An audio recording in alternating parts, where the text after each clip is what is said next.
बाजार से सामान लेने जाती हूँ, लेकिन अकेली कैसे जाऊँ? अपने दोस्त को साथ लेकर जाती हूँ।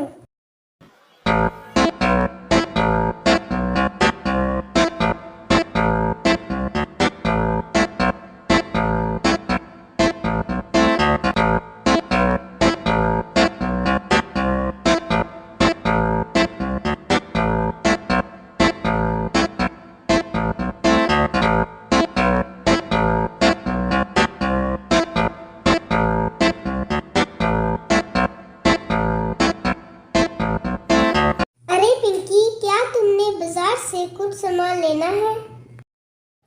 नहीं, मैंने तो बाजार से कुछ नहीं लेना। क्या तुम मेरे साथ बाजार चलोगी? इस तरह हम दोनों का वक्त भी आराम से गुजर जाएगा। चलो फिर चलते हैं।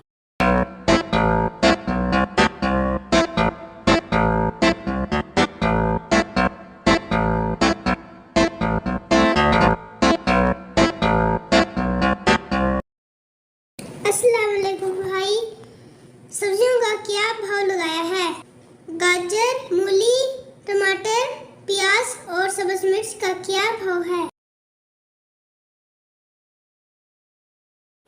वालेकुम अस्सलाम। गाजर 20, मूली 30, टमाटर 50, प्याज 40 और सब्ज मिर्च 60 रुपए किलो है।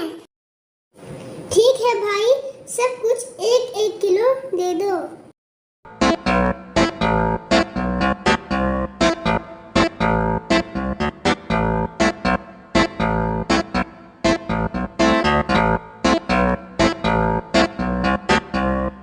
इस वीडियो को लाइक करें, हमारे चैनल को सब्सक्राइब करें और बेल आइकन जरूर प्रेस करें हमारी न्यू वीडियो सबसे पहले देखने के लिए।